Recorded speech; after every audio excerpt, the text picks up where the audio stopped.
Hey, welcome to Wargroove. Back here with Act 2, Site 2, Banishment. So this mission Search. can be extremely hard if you're trying to go by it the conventional way of just fighting the enemy as they come. But there's a specific plan that you can use to pretty much guarantee victory, Deathless, and an S rank every time. It starts off with capturing this barracks here with Greenfinger. This place will do nicely. And then also moving this swordsman forward, and then the most important part, not buying anything.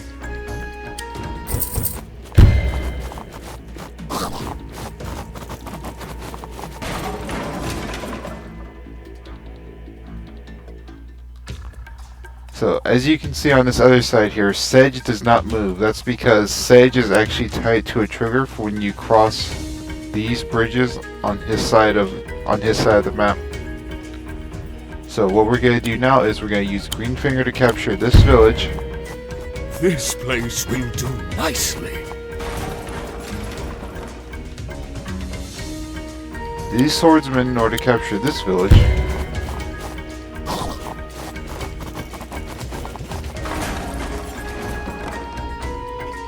And the reason we didn't build anything last turn is so we can buy a wagon and use that to transport Greenfinger down here.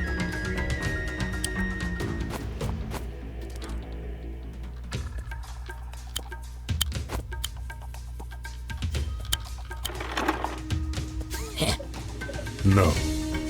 Yes, and with that Greenfinger being here will stop this swordsman from capturing this village, and it will also allow you to get Greenfinger into this position, which is going to be central for actually winning the mission.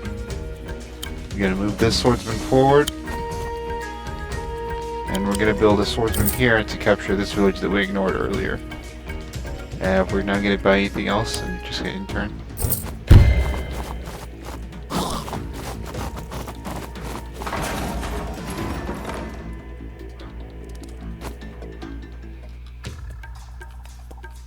Okay, so here it's actually pretty tempting to put Greenfinger here in order to capture, but the thing is we actually want to put Greenfinger on this road to capture, so that way the enemy is, if they attack him, they'll be standing on roads themselves, and there might be good luck damage in order to wipe one of them out.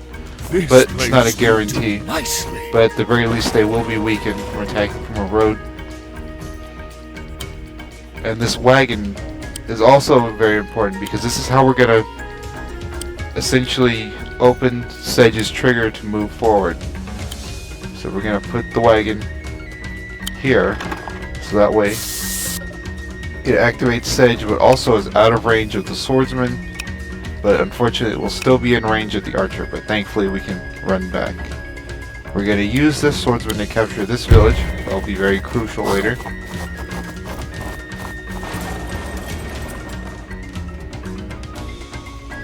Going to use this swordsman to capture this village, which will also be useful.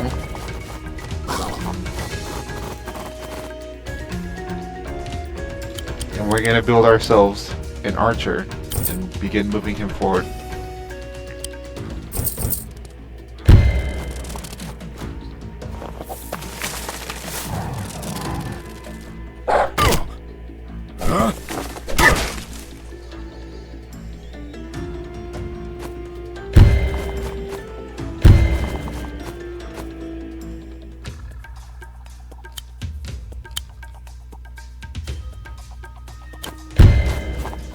So we're going to counterattack here. Forward! This move actually has multiple purposes. So the first off is of course reducing the amount of enemies in this area. And second, building Greenfinger's groove. Right now he's at 67%. We're going to begin moving this wagon back in order to pick up this archer, which is going to help out. And then we're going to build ourselves a green guard, and we're going to move this swordsman forward. We're also going to move this swordsman down in order to capture this village.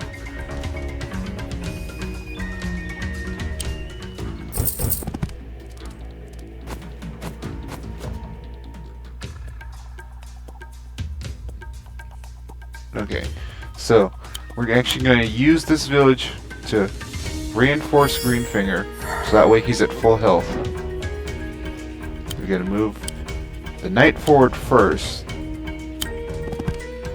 and then the archer can go in second, and we're going to use the swordsman to capture this village.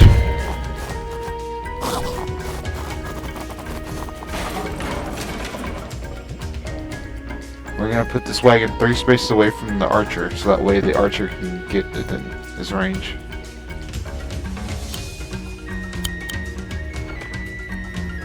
Also going to build a second wagon for this swordsman, and I believe that's it.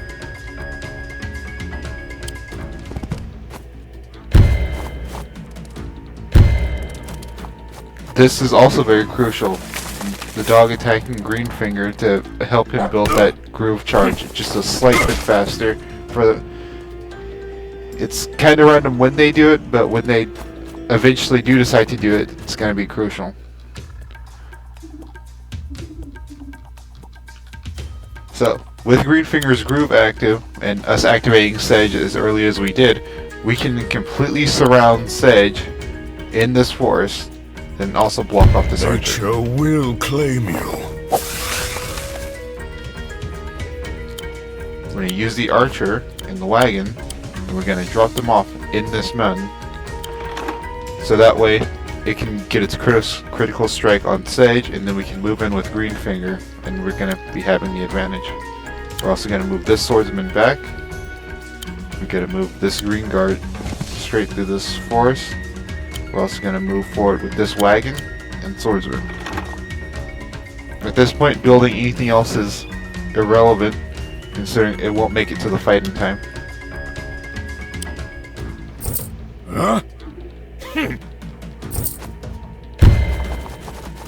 Yes, that's why we captured the village earlier, because this spearman, instead of attempting to help their commander, will move in for an attack on our village.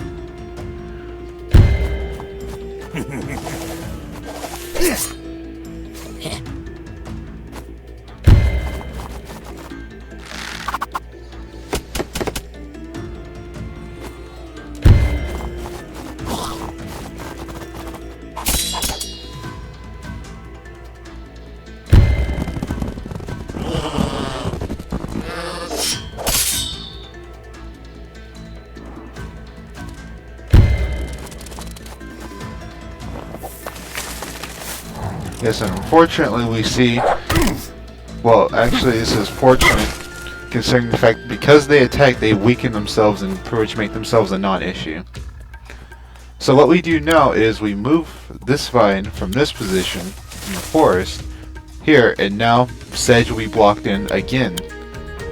Now we can actually use our archer to crit Sedge to make the battle a bit even, and then we're going to move in with Greenfinger and also attack Sedge. Forward! Huh?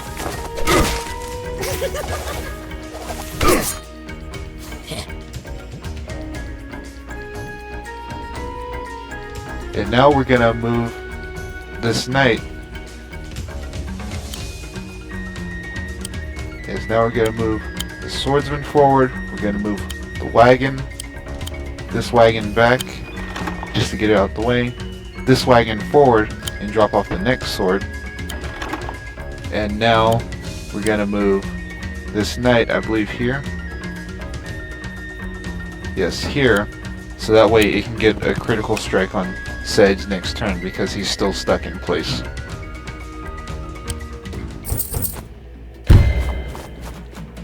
Yes, the spears once again attack the village.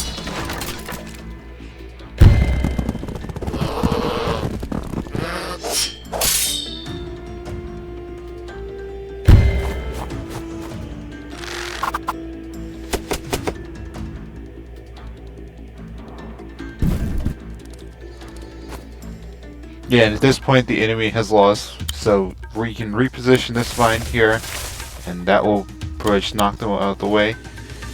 We're going for another archer crit.